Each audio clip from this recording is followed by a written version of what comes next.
Seja bem-vindo ao canal Futebolaço, eu sou o Dieguinho. Bom, galera, tá entrando no ar a nossa terceira e última edição desta sexta-feira, naquele pique de sextou miserável, vamos sempre com muitas informações. Então, dedo no like no começo do vídeo que me ajuda bastante. Quem for novo no canal, dá essa moral, se inscreve aí no canal e ativa aí o sininho das notificações, beleza? Dito isso, vamos começar o vídeo nas informações, meu parceiro. Brasileirão começa nesse sábado e aí você já mete aquela porque tu é vascaíno. Segura nas mãos de Deus e vai. Chegou o Brasileirão, Jesus. Eu não sei se eu fico triste ou se eu fico feliz, mas vamos embora. Vamos dar uma passada nos jogos e aí a gente vai relembrar o confronto, ou melhor, os confrontos Vasco e Criciúma. E o negócio é pegado, hein? Mas vamos lá. A situação é a seguinte: a rodada tem abertura amanhã às 4 da tarde com o nosso jogo. Depois, às 6h30, tem Cuiabá e Atlético Mineiro. E para encerrar os jogos de sábado, Bahia e Grêmio. Um clássico aí tricolor. Já no domingo, às 11 da manhã, tem Flamengo e Botafogo. Às 4, Cruzeiro e Vitória. Corinthians e Fluminense. Às 6h30, Fortaleza e Bragantino. Bom dar uma observada aí no Fortaleza, que é o nosso adversário de Copa do Brasil, e meteu 4-2 no Boca. O Juventude recebe o Atlético Paranaense, o Inter recebe o Atlético Goianiense, e a rodada é finalizada com o clássico São Paulo e Palmeiras, tá bom? Então esses são os confrontos dessa rodada de final de semana do Brasileirão Betano. E você que é bom de palpite, corre lá na Betano, tá bom? O link tá aqui no primeiro comentário fixado. Presta atenção. Quem usar a palavra promocional no ato do cadastro, vocês ganham até R$500 de bônus e R$20 para poder fazer uma aposta grátis. Você quer começar a apostar e aprender? Dá essa moral lá na Betano. Usa o link do primeiro comentário fixado e não esqueça de usar o cupom promocional Futebolaco para tu ganhar o teu bônus e esse vintão aí para fazer uma aposta grátis. Beleza? Nós temos nossas transferências feitas através de Pix. Lembrando que o Campeonato Brasileiro tem como patrocinador master e oficial o Betano. Então nós temos o Brasileirão Betano na temporada 2024. E por que não apostar na Betano, tá bom? Então dá essa moral no link aqui do primeiro comentário fixado. E vai lá que a odd do jogo do Vasco tá bem legal para você se divertir. Beleza? Betano, parceira do canal Futebolaço. Sobre os jogos contra a equipe do Criciúma, tem um retrospecto aqui muito interessante. Vasco e Criciúma se enfrentaram 12 vezes pelo Brasileirão da Série A e cada clube tem 6 vitórias, tá? Os jogos com Criciúma costumam ser encrespados. E nós temos alguns ídolos da nossa história com participações importantes nesses jogos. Roberto Dinamite e Romário, Edmundo, Juninho e Pedrinho e também Marcelinho Carioca marcaram um confronto. E eu vou trazer para vocês aqui alguns jogos para a gente revisitar. E de novo, na linha do saudosismo do dia, pegar a galera que é mais velha para ver se vocês puxam na memória algum desses jogos. O primeiro jogo é de 1986, dia 19 de outubro. O Vasco vence o Criciúma por 2-0 e ali quem tem uma atuação de gala é Romário e Roberto Dinamite. Sim, Romário e Roberto Dinamite, que ambos, cada um tem uma estátua hoje em São Januário, ambos participaram desse jogo junto em 86, tá bom? Os gols do Vasco foram justamente marcados pelo Romário e pelo Roberto Dinamite. O baixinho, na época, tinha 19 anos de idade, ou melhor, ele subiu com 19 anos de idade e ajudou o Vasco a ser campeão carioca em 85, em 86, tá bom? Vamos seguir agora para falar de um outro jogo também importante. 88, dia 18 de dezembro de 88, Vasco 3, Criciúma 2. Quem marca esse jogo é o Vivinho, tá? O Vivinho foi a bola da vez, ele marcou 2 gols nesse jogo. o outro gol do Vasco foi marcado pelo atacante França. Outro jogo importante, 1996, Vasco 4, Criciúma 2. Nesse jogo, Juninho marcou o primeiro gol e já na segunda etapa, o Pedrinho marcou os outros 2 gols do Vasco da Gama, tá? Marcelo também fez um golzinho, então foram os jogadores que marcaram naquele dia. E em 97, com o Edmundo arrebentando com o campeonato, o Vasco se sagra tricampeão brasileiro naquela temporada. Ramon Menezes e Edmundo garantiram a vitória do Vascão, cada um marcou 2 gols. Ramonzinho marcou 2 e o Edmundo 2, 4-3, mesmo no ano do título brasileiro do Vasco, 4-3, o jogo anterior 3-2, então costuma ser confrontos apertados. 2003, 2-0, Souza e Marcelinho Carioca marcaram os gols do Vasco. O Souza é o Souza Caveirão, ele inclusive marca um dos gols do título do Vasco Carioca sobre o Fluminense, aquele cruzamento de letra do Léo Lima, o Cadu escora para o segundo pau e o Souza ataca a bola e faz o gol no Maracanã. E esse cidadão aqui, com 10 aninhos de idade, estava no Maracanã. E eu tenho até uma história engraçada para contar. A minha mãe está no 3º casamento, né? Eu sou filho do primeiro casamento da minha mãe, da dona Sandra com o seu Manuel. No segundo casamento da minha mãe, casaram, do que eu me lembro, acho que eles chegaram a casar no papel não, mas moraram junto muitos anos. O Marcos, né, que é o pai dos meus 2 irmãos, e são os outros filhos que a minha mãe tem, por parte de mãe. E aí esse meu padrasto, ele era torcedor do Fluminense. E aí eu, molequinho, e aí na época ele ia muito aos jogos, né, e ele falou, Diego, vai chegar aí a final do Carioca, o Vasco tinha vencido o primeiro jogo já por 2-1, ele falou, cara, se você quiser ir pro estádio comigo ver o jogo, dá. Só tem um detalhe. A gente vai na torcida do Fluminense. Eu sei que tu é vascaíno, o único jeito de você ir é ficar lá no meio da gente. Se você se comportar, o Vasco fizer gol e tal, tu ficar na moral lá, dá pra ir. Senão você fica em casa. Eu falei, mano, eu vou perder uma final ou eu perco uma final e fico em casa, ou eu vou para uma final podendo ver o Vasco ganhar um título, mas na torcida adversária. Eu falei, quer saber? Vou me comportar e vou. E fiquei no sapatinho, né? Já tomei um briefing ali do meu padrasto já, até porque é uma coisa de perigo, né? Se descobre ali que eu sou vascaíno e tô no meio, comemoro um gol, alguma coisa, e apoiar eu e eles que estavam junto comigo, né?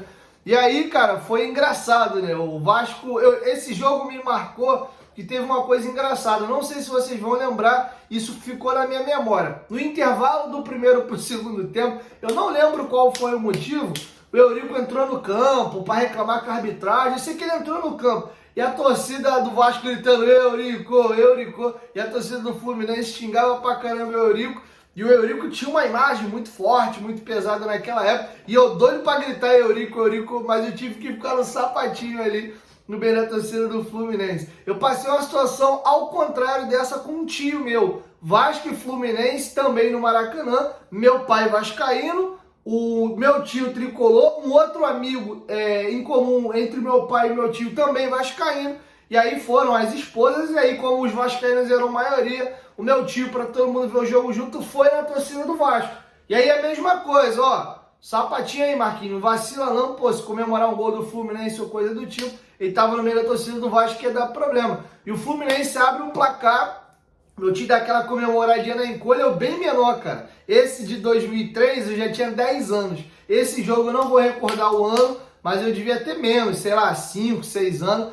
Aí o meu tio deu uma comemorada meio da encolha, ficou olhando pra cara dele assim. O Vasco vira o jogo, ganha de 3-1. E aí teve uma hora que eu falei, comemora o gol aí, pô, comemora o gol aí agora. E aí, cala a boca, moleque, cheio de medo de tomar as porradas. Então eu tenho essas duas histórias com o Fluminense, nessa situação embaraçosa de forma contrária. Meu tio tricolor na torcida do Vasco num ano mais para baixo, ali de 2003, não lembro exatamente o ano. E em 2003, eu com 10 anos, vi a final do Carioca no meio da torcida do Fluminense, e o Vasco venceu aquele jogo por 2-1, e eu tava lá, foi meu primeiro título do Vasco no estádio, tá bom? Então, falei o nome do Souza agora, lembrei dessa história, que nem ia falar disso, mas a cabeça pediu para falar e eu contei essa história legal, tá bom? Então tá feito aí o registro. E aí, para finalizar, 2013, de novo, Vasco 3, Criciúma 2. Vasco foi rebaixado nesse ano, mais um jogo apertado.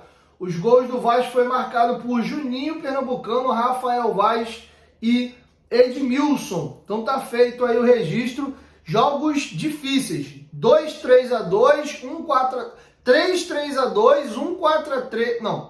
2-3-2, 1-4-2, 1-4-3 e 2-0. Então costuma ser apertado as vitórias do Vasco sobre o Criciúma. Nós vencemos o Criciúma na Série B de 2022, salvo engano, gol do Fábio Gomes. Se eu não me engano, o cruzamento é do Edmar, não é isso? Aqui pela esquerda, o Fábio Gomes que entra no segundo tempo, pimba, a gente faz 1-0, acho que toma um empate e ganha o jogo por 2-1, se eu não me engano é isso. É tanto jogo, é tanta desgraça já que eu vou esquecendo as coisas, tá? Então tá feito o retrospecto aí de Vasco e Criciúma, costumam ser jogos aí apertados, tá bom? Uma breve pincelada aqui, o Vasco venceu o Paulistano aí por 82-75, 70 e alguma coisa, tá passando para vocês aí na tela agora, e o Vasco está classificado para as quartas de final da NBB, tá? Então parabéns aí ao Vascão da Gama, o R10 Score Vasco da Gama, tá classificado às quartas de final. Para finalizar, tem umas histórias legais aqui pra gente poder comentar, tá bom? Hoje é o dia do goleiro, né? E mais uma vez escolhi uma camisa de goleiro aqui para nós gravarmos aí o nosso pós-jogo. Pós-jogo não, nosso vídeo. Quem quiser, inclusive, comprar uma camisa dessa aqui, você pode adquirir na loja Gigante da Colina Recreio, que é a nossa parceira, tá bom? Não esqueça de mencionar que você veio do canal e use o cupom FUTEBOLACO15, que você ganha 15% de desconto em vários produtos lá na loja, tá? Aproveita e já segue eles lá, beleza? Eles entregam para todo o Brasil, beleza? Mas o Vasco da Gama fez um vídeo na Vasco TV, cara, muito legal, com a interação dos goleiros do profissional para com os goleiros ali do time feminino, tá? E eu vou pegar para vocês alguns trechos dos nossos goleiros aí, falando um pouco da sua história. O Léo Jardim explicou por que ele virou goleiro, e a primeira referência dele é o Marcos.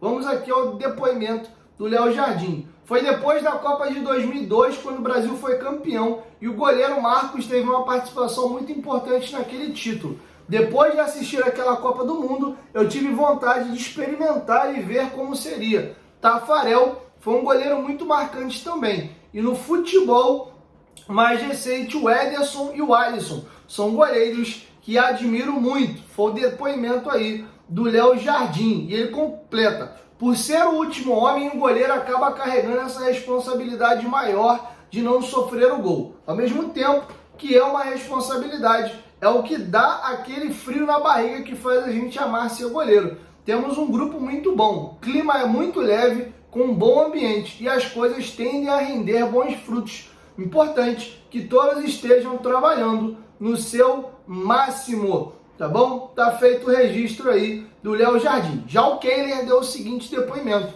foi natural. Desde pequeno eu sempre gostei de acompanhar os goleiros, dessa loucura de se atirar, de usar roupa diferente e usar luvas. Acabei entrando muito cedo. Inspiração técnica é o Alisson, um cara que acompanhei desde cedo. O goleiro não pode errar, é uma profissão muito difícil. Tem que estar concentrado o jogo todo para minimizar os erros. O Pablo, que é o terceiro goleiro, deu o seguinte depoimento: comecei jogando na linha, jogava de volante e os treinadores me viram com uma altura boa e me colocaram no gol. Não tem como não colocar o Léo como inspiração. Ele trabalha muito. Um cara que hoje está próximo de mim. Vejo ele treinar e jogar. Traduzindo, o Pablo era ruim na linha, empurraram ele pro gol e ele mandou bem no gol e ficou lá. Já viu aquela frase? Achou o teu lugar. Foi uma situação aí do nosso Pablão. Boa sorte, meu goleiro. Para finalizar, Felipe Gabriel explicou aí por que virou goleiro. Eu escolhi ser goleiro porque quando meu pai, o pai dele é Luiz Alberto, jogador que teve uma carreira muito legal, né? Jogou Fluminense, Flamengo, etc.